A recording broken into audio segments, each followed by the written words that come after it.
네, 바이든 대통령이 우크라이나를 깜짝 방문해 지지를 표명한 가운데 러시아 푸틴 대통령도 잠시 뒤에 강경 입장을 밝히는 연설에 나설 예정입니다. 전쟁 발발 1년을 앞둔 상황에서 관련국들은 평화의 돌파구를 찾지 못한 채 으르렁거리고 있습니다.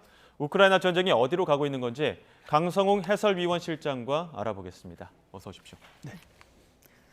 아까 현지에서 송지인 기자가 전쟁은 이미 일상이라는 표현을 저희에게 전했는데 정말 평화는 머나먼 평화의 길이인 것 같습니다. 실장님과는 오늘 바로 으르렁거리고 있는 관련국들 얘기를 할 텐데 먼저 바이든 대통령 깜짝 방문을 했습니다. 우크라이나에. 원래 폴란드만 방문하기로 한 거 아닙니까? 네, 폴란드 방문을 하기로 했는데 실제로는 폴란드는 방문을 나중에 하고 폴란드를 거쳐서 우크라이나 수도 키이우로 직접 들어갔습니다. 네. 우크라이나 국경에서 밤새 열차를 타고 들어갔는데요. 네. 거리가 900km 정도 된다고 합니다. 직선 거리는 좀 짧은데 네. 이렇게 이제 열차 길 생긴 대로 가다 보니까 그렇게 됐습니다. 밤 10시에 타서 그 다음날 아침 8시에 내렸습니다. 그리고 똑같이 나왔습니다. 그러니까 미국 대통령으로서는 굉장히 결단을 한 거라고 볼 수 있고요. 야간 열차를 타서 그 국경을 전쟁터인 전쟁이 진행 중인 나라의 국경을 넘어서 들어갔다는 거 뭐 굉장한 것 같습니다. 네. 마린스키궁에서 젤렌스키 대통령과 이렇게 회담을 하기 위해서 올라가는 장면인데 여기서 이제 바이든 대통령은 이렇게 얘기했습니다. 미국이 여기에 있다. 우리는 떠나지 않겠다. 그리고 푸틴의 정복 전쟁은 실패하고 있다. 이렇게 얘기를 했습니다. 여기서 5시간 정도를 체류하고 현지 시각으로 20일 오후 1시쯤 다시 이제 열차를 타고 나왔습니다. 지금 앞서 키이우 시민도 전쟁이 일상이 되고 있다 이렇게 얘기를 했는데 언제 미사일이 날라와도 이상하지 않은 그런 공간이었습니다. 네. 바이든 대통령 방문 시간에는 공습 사이렌까지 울렸다면서요. 맞습니다. 그 바이든 대통령이 이제 젤렌스키 대통령과 그 미카엘 성당이라고 하는 그 키이우 도심에 있는 아마 대통령 집무실에서 가까운 곳인 것 같습니다. 이 소리인 예, 거죠? 여기서 나올 때 공습 사이렌이 들립니다.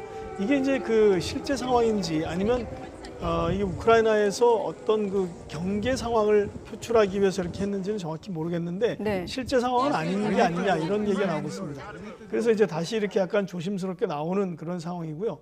그 이제 미카엘 성당에서 나오는데 이걸 자세히 보시면 저기 이제 무장한 군인들 있지 않습니까? 예. 무장한 군인들은 이 철모에 자세히 보면 그 왼쪽에 철모에 보면 우크라이나 기가 새겨져 있습니다. 네, 예. 네. 그러니까 저게 우크라이나 군이 무장한 상태에서 바이든 대통령을 근접 경호했다 이렇게 볼 수 있는데 굉장히 이게 혈의 어떤 피해 동맹이 맺어진 국가 아니면 상대국 군인이 무장한 상태에서 저렇게 더구나 미국 대통령을 경호하도록 하지 않겠죠. 그러니까 예. 굉장히 이례적인 상황인데 워싱턴 포스트 신문 얘기를 보면 현대사에서 가장 눈에 띈 미국 대통령의 출장이다 이렇게 표현했습니다. 사실 미군이 주둔하지 않는 곳에 미국 대통령이 이렇게 간 거는 역사상 거의 처음인 것 같습니다. 예. 그럴 만큼 이 바이든 대통령도 자기의 결기를 보여준 거죠. 왜 그랬을까요? 그러니까 미국이 이제 우크라이나에 대한 확고한 지지를 표명하고 그것은 이제 서방 세계에 대해서 우리가 이렇게 단결해서 이 러시아를 막아야 된다라는 어떤 결의를 보여주는 거다 이렇게 얘기할 수 있고 예. 미국 국민들에게는 내가 이렇게 자유세계를 수호하기 위해서 앞장서고 있고 위험을 감수한다 이런 얘기를 보여주는 거죠. 네. 내부용 목적도 있을 것이다. 대통령의 역사 속에 기록될 바이든 대통령의 출장. 자, 그런데 우크라이나의 무기 추가 지원을 발표하면서도 전투기는 뺐습니다. 그럼 여전히 확전은 우려하고 있는 건가요? 맞습니다. 그러니까 미국이 뭐 이걸 무작정 이 우크라이나 말을 다 들어주지는 않는 거고요. 네. 확실한 거는 지금 우크라이나는 공중전을 할 수 있는 전투기를 달라고 요구하고 있습니다. 왜냐하면 러시아가 워낙 우세하니까 어떻게 대항하기 어려운 거죠. 과거에 그 우크라이나가 러시아와 같은 나라였을 때 가지고 있는 굉장히 오래된 군용기 몇 대가 있다 이렇게 알려져 있고요. 네. 그래서 이제 F-16 전투기 같은 거를 좀 달라는 얘기고 또 하나는 후방에 러시아의 미사일 기지를 타격할 장거리 로켓. 그러니까 뭐 우리가 말하는 ICBM 이런 게 아니고요. 네. 후방을 타격할 로켓을 달라는 건데 그것은 곤란하다라는 입장을 대신 얘기한 거죠. 주지 않기로 했는데 이번에 주기로 한 5억 달러 상당의 무기에는 대체로 뭐 포탄이라든지 대포라든지 그다음에 이제 뭐 제블린이라는 그 탱크를 잡는 그 일종의 개인화기식으로 소형 무기입니다. 이런 걸 줬다고 합니다. 그런 걸 주기로 했고, 이게 이제 그 러시아가 춘계 대공세를 자꾸 경고를 하니까 이번에 이제 이렇게 직접 방문함으로써 국제적으로도 메시지를 확실히 던지고 러시아에 대해서도 경고를 하는 그런 효과가 있는 것 같습니다. 예. 바이든 대통령 저 자리에서 푸틴의 전쟁은 실패할 거다, 실패했다 이렇게 얘기를 해서 네. 푸틴 대통령 반응도 궁금한데 우리 시각으로 오늘 저녁 6시 잠시 뒤에는 국정연설이 예정돼 있습니다. 맞습니다. 어떤 반응이 나올까요? 뭐 이 그 바이든 대통령에 대한 어떤 반박의 내용이 분명히 담길 것 같아요. 왜냐하면 이것은 이제 바이든 대통령은 푸틴 대통령이 이런 것이 잘못됐고 그다음에 불법적이고 실패할 거다라고 얘기했는데, 이제 푸틴 대통령은 이에 맞서서 이것은 러시아의 안보를 지키기 위한 것이고 우리 국민, 러시아 국민들을 지키기 위한 것이다. 그래서 반드시 전쟁에서 이겨야 된다, 이렇게 얘기를 할 것 같습니다. 이 푸틴 대통령이 매년 이렇게 2월 달에 의회를 상대로 연설을 했다고 합니다. 그런데 작년에 이제 이 전쟁을 개전을 하면서 못했고 이번에 이제 한 해 건너뛰고 하는 연설인데, 네. 상하 의원들이 모두 모이고 또 군 지휘관도 모이고 뭐 주지사 이런 정부 요인들도 모여서 어떤 러시아의 결의를 다지는 그런 행사가 될 것 같습니다. 뉴욕타임스가 보도한 내용을 보면 예. 주전파, 그러니까 러시아의 푸틴의 전쟁을 지지하는 지지자들의 얘기를 들어보면 푸틴은 이미 다른 선택권이 없다라는 것을 알고 있다, 이렇게 얘기를 했고요.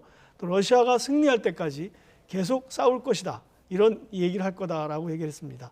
뭐 그리고 푸틴은 이제 뭐 본인이 늘 얘기했듯이 왜 나토가 독일 통일 이후 1인치도 러시아 쪽으로 접근하지 않겠다고 한 약속을 지키지 않느냐, 이렇게 얘기를 하는 겁니다. 예.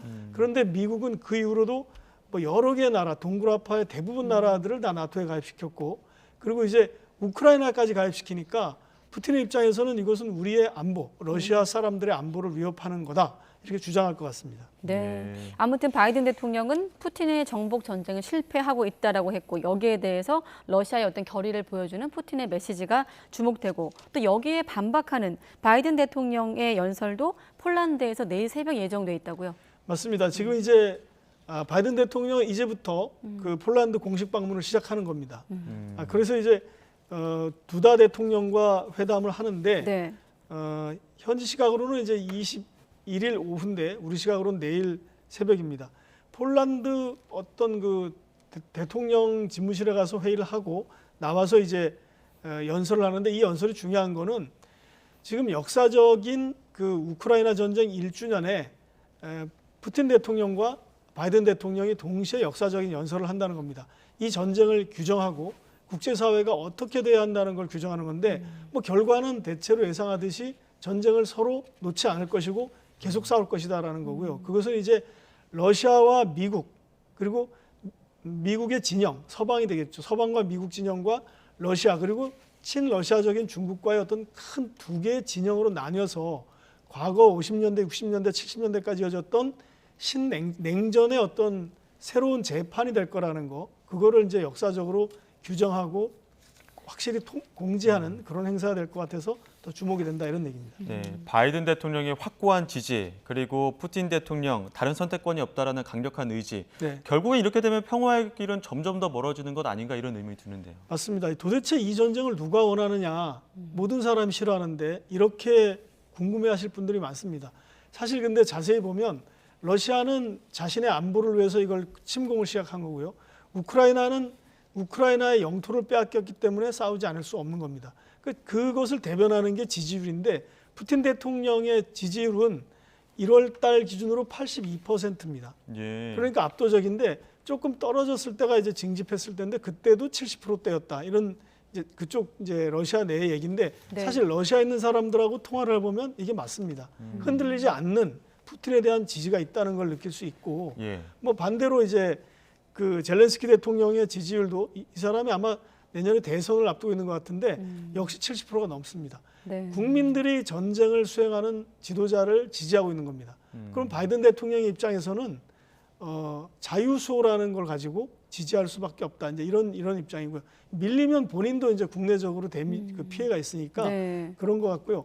마침 재미있는 게 이제 마크롱 대통령이 우리는 우크라이나가 이기는 걸 원하지만 러시아를 완전히 파멸시키는 걸 원하지 않는다. 그렇게 얘기를 했습니다. 그랬더니 이제 젤렌스키 대통령이 마크롱은 그렇게 접근하면 시간을 낭비하는 거다. 푸틴의 입장, 푸틴의 생각은 바꿀 수가 없다. 이렇게 얘기했습니다. 그러니까 이 젤렌스키 우크라이나 대통령은 이 전쟁은 러시아가 완전히 현재 우크라이나 영토에서 떠나야지 끝난다 이렇게 보는 겁니다. 그러니까 전쟁은 계속될 수밖에 없을 것 같습니다. 네. 자, 이런 분위기 속에서 사실상 러시아 침공을 묵인한 나라가 있습니다. 바로 중국인데 중국이 중재안을 내겠다고 했던 것 같은데 내용이 좀 나왔습니까? 아직 나오지 않았는데요. 사실 큰 기대를 갖게 하지는 않습니다. 왜냐하면 이제 왕이 정치국 위원이 외교사령탑이 됐는데 이 사람이 지난 토요일 날 그 미넨 안보회의에서 이런 얘기를 했습니다. 네. 우리는 중재안을 내겠다. 평화를 원한다.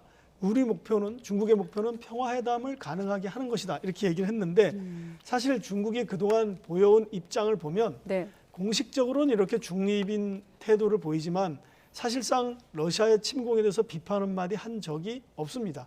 그리고 중국의 입장은 평화롭게 서로 해결해라 이런 얘기지 중국이 어떤 양국을 설득할 만한 카드를 갖고 있는 것 같지는 않고요. 다만 중국의 역할이라면 핵무기를 사용하는 것은 안 된다. 이것은 분명히 했습니다. 그러니까 네. 이 정도에서 역할을 하지 이 이상의 역할은 나오지 않을 것으로 예상이 됩니다. 네. 아무튼 당장은 모스크바와 바르샤바에서 열리는 연설 대결을 좀 지켜봐야 될 것 같습니다. 강성웅 해설위원 실장과 함께했습니다. 고맙습니다. 네.